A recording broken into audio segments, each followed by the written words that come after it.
হঠাৎ করে ওই অরণ্যের মাঝে মুনি ঋষিরা ধ্যান করে, তো এক মুনিকন্যা, নাম তার কয়েদু। নাম কি? কয়েদু। তৎকালীন সময় অসুরের সাথে কোনো বিবাহ বন্ধনে আবদ্ধ হতো না মুনিকন্যার, কিন্তু ঘাগরি কাঙ্ক্ষে লইয়া কয়েদু গিয়েছে জল ভরিবার লাগিয়া। দূর হতে অরণ্যের মাঝে কয়েদুর রূপে যেন আলোকিতময় হয়ে গেছে অরণ্য, মানে বনের মধ্যে আলোকিত হয়ে গেছে। হঠাৎ করে দূর হতে হিরণ্যকশ্যপের নয়ন পড়ে গিয়েছে এই রূপের মাঝে। ভাবেতে মজিলে মন, কিবা হারি কিবা ডম।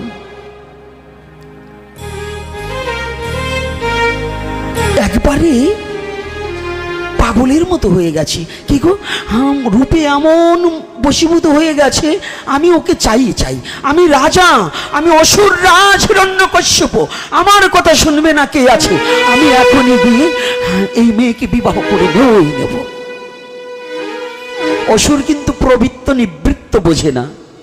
শ্রীমদ্ ভগবদ গীতায় বলছে, আসরিক ভাবাপন্ন ব্যক্তি প্রবৃত্ত নিবৃত্ত দুটোর একটাও বোঝে না।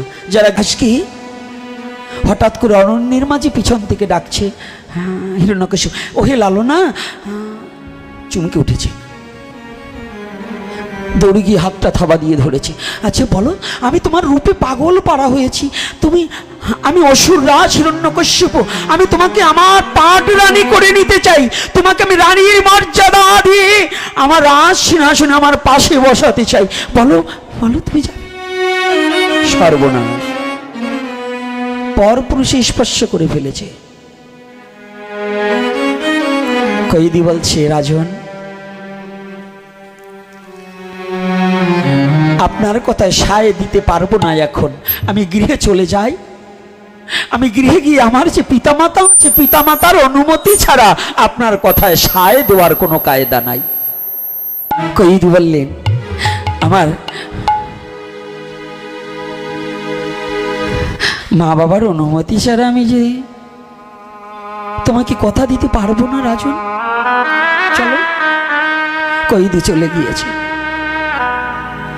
পিতার কাছে সব খুলে বললেন, পিতা, আমার সর্বনাশ হয়ে গেছে। কেন? অসুর রাজ হিরণ্যকশ্যপ আমাকে স্পর্শ করেছে, আমাকে বিবাহ করতে চাই, আমাকে তার সহধর্মিণী করতে চাই। পিতা কোনো মতেই, কোনো মা বাবা চায় একটা মাতালের কাছে তার মেয়েকে বিবাহ দিতে? কি চাবে বাবা? কোনো বাবা চাবে তার সন্তানটাকে একটা বাবাখোরের সাথে বিয়ে দিতে? তাহলে আজকে কয়েদু পিতাকে বলছে, পিতা, জেনে তো আর আমাকে কেউ গ্রহণ করবে না, তবে আমি রাজনের সাথে কিছু কথা বলবো, আপনি অনুমতি দিন। হিরণ্যকশ্যপ বসেছে, মুনি বসেছে, কিন্তু ভক্তিমতী কন্যা তো। কয়েদু জন্মের পর থেকে গোবিন্দ চরণে নিজেকে সমর্পণ করেছে। বিধির এমন নির্মম পরিহাস, কয়েদু চেয়েছিলেন যে আমার জীবনে এমন একটা পুরুষ আসুক, যে পুরুষের দ্বারা আমি ভগবানের চরণে যেতে পারি। কয়েদি পিতাকে বলছে, পিতা, সারা জীবন তো চেয়েছিলাম, কিন্তু তার বিপরীতমুখী হলো। তবে যখন এটা হয়েছে, আপনি একটিবার আশীর্বাদ করুন। রাজন আমাকে যখন স্পর্শ করেছে, আমি রাজনের সাথে বিবাহ বসবো, তবে আমাকে একটা অনুমতি দিন, আমি রাজনের সাথে কিছু কথা বলি। রাজন, আপনি যে প্রস্তাব রেখেছেন আমি রাজি, তবে একটা কথা আছে। কি? আপনার রানী হিসাবে রাজপ্রাসাদে যাব বটে, কিন্তু আমার একটা কথা নেবে?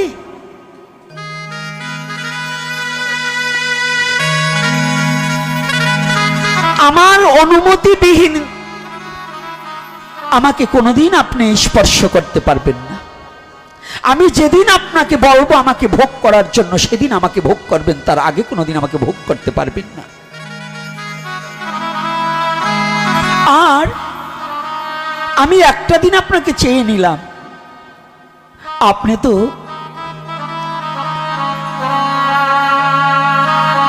দৈত্যকুলে জন্ম, অসুর কুলোদ্ভব, আপনাকে একদিন আমি আমার মনের মতো করে সাজাবো।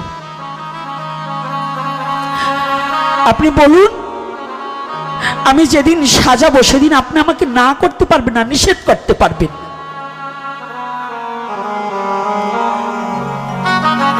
হিরণ্যকশিপু মনে মনে চিন্তা করলেন, তোমাকে ভোগ করি বা না করি, তোমার বদনখানা দেখলেই আমি প্রশান্তি হবে। তাহলে তোমাকে আমি রানী করে যদি নিই, আজ না হোক কাল, কাল না হোক পরশু, আমি তো তোমাকে একদিন না একদিন পাবই, তবু আমি রানী করে তোমাকে আমার পাশে বসাবো। ত্রিসত্য অঙ্গীকারে আবদ্ধ হয়ে রাজন কৈয়েদুকে বিবাহ করলেন। বিবাহ বন্ধন আবদ্ধ হয়ে পিতার কাছে বিদায় নিতে গিয়ে কৈয়েদু দুখানা চরণ জড়িয়ে ধরে বলছে, পিতা, ও পিতা, আপনি আমার পিতা, কিন্তু যদিও রাজন অসুর কুলোদ্ভব, কিন্তু আপনি যে সম্প্রদান করে দিয়েছেন, সম্প্রদান আমাকে করে দিয়েছেন তার হাতে। এইবার আপনি আমাকে একটু আশীর্বাদ করুন। আমি নারীকুলে জন্মগ্রহণ করেছি, আমার এই কুলটাকে যেন, আমার এই নারী জন্মটাকে যেন ধন্য করতে পারি।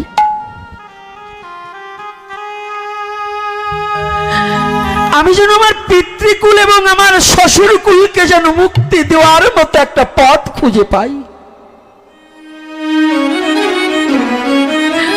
ও পিতা,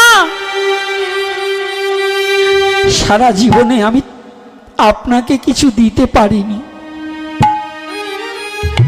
নারীকুলে জন্মগ্রহণ করে কোনোদিন আপনাকে আমি কিছু দিতে পারিনি। আপনি আমাকে আজকে প্রাণ ভরে আশীর্বাদ করে দিন, যেন আমি আমার স্বামীর কুলটাকে মুক্তি দিতে পারি, আমার স্বামীর কুলটাকে যেন অসুর কুল থেকে যেন একজন ভক্তের কুলে রূপান্বিত করতে পারি। ও মা, ও বাবা,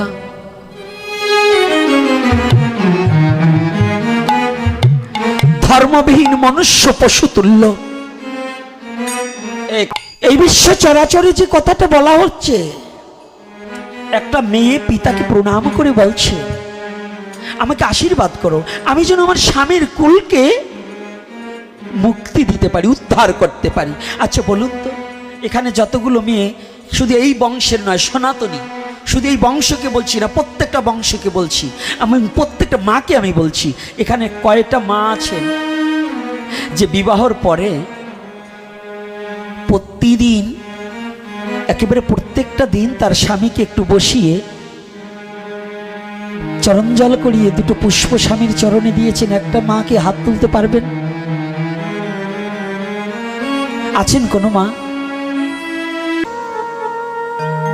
কৈয়েদু প্রণাম করে বলছে, মা, বাবা, আমাকে আশীর্বাদ করো, আমি যেন ওই কুলটাকে মুক্তি দিতে পারি এবং তোমাদের সম্মান রক্ষা করতে পারি। ও মা,